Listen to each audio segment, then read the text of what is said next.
Welcome to AM Best Audio. Our recent BestWire report highlights an unexpected shift in one of the most closely watched insurance markets in the country. According to Renee Kirluk-Hill's reporting, the 5 insurers representing about 79% of Florida's private passenger auto market are reducing rates by an average of roughly 8%, with some companies also issuing dividends to policyholders. She joins us now to tell us more. And Renee, your reporting shows that the largest writers in Florida's personal auto market are cutting rates by about 8%. What factors are driving insurers to reduce prices after several years of steep increases? Hi, John. Let's go way back in time to 2021 in the COVID-19 pandemic. We had global supply chain disruptions for parts, a computer chip shortage, new vehicle production was curbed, and demand jumped for those used vehicles. At the same time, auto repair rates rose.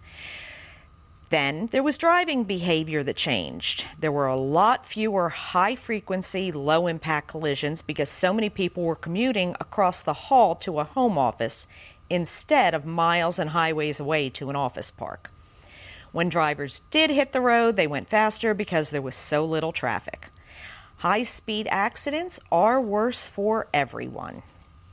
So, no surprise, according to BestLink, the direct combined ratio for all private passenger auto in the U.S. was less than 85 in 2020, and it climbed pretty quickly to a high of 106.17, exceeding that 100 mark in 2022.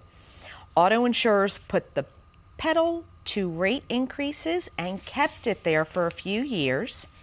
And in 2024, the direct combined ratio for the line improved to 91.24. The 2025 numbers aren't out yet, but from what I heard during earnings calls, I suspect that number will be even lower because we don't have the shortages or the inflationary pressure, and the safety sensors, another factor that made it more expensive to replace parts and repair cars, look like they're helping on the accident frequency side. And more people are in office, so driving patterns are more in line with pre-pandemic. So, this leads to personal auto insurers are widely reducing rates. They're spending more on marketing because they're making money and want to grow market share. That's happening in Florida and other states where they're rate adequate. It's normally a competitive line. This year, the bar is raised. Customize your data experience. BestLink now offers an interactive company dashboard that provides company-level intelligence in a fast, user-friendly interface featuring interactive tables, charts, and Sparkline performance histories. Customize the dashboard tiles to prioritize the insurer ratings, data, and analytics that best support your workflow. AM Best. Our insight, your advantage. Regardless of all that, Renee, how much of this change is tied to recent legislative or regulatory reforms versus improving underwriting results? What makes Florida special is tort reform. When it was enacted in 2023, the National Association of Mutual Insurance Companies called it the most significant set of positive reforms in Florida in decades and possibly ever. It covered 7 major areas. 3 years later, industry executives routinely praise the positive effect it has had on the property market there. The Department of Financial Services said there were 435 lawsuits over windshield claims in 2011. Yeah, that sounds pretty normal. By 2023, there were 46,000.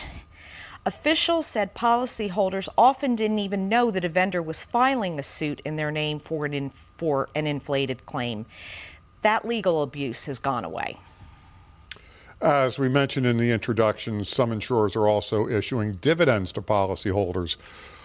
What does that tell us about the profitability of the personal auto market in Florida right now? That ties back to earnings results and Florida's excess profit rules for personal lines. If a carrier exceeds the state formula for 3 years in a row, it must return what is considered the excess profit to policyholders. For the state's largest writer, Progressive, that number as it was last reported, has gone up to $1.2 million. Renee, do industry sources see these rate reductions as short-term corrections, or could this mark the beginning of a more stable pricing cycle for auto insurance in Florida? Reducing litigation and abusive claims is key to stabilizing rates in any market. Instead of being the poster child for abusive claims, Florida has become a role model for legislative and regulatory relief. That's good news for Florida drivers today and in the future. Nice reporting. Renee, thanks for joining us today. Thanks so much, John. That was BestWire's Renee Kirluk-Hill, and I'm John Weber for AM Best Audio.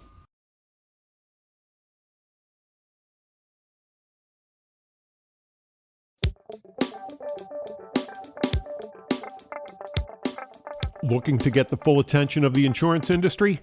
We have the platforms that will do just that.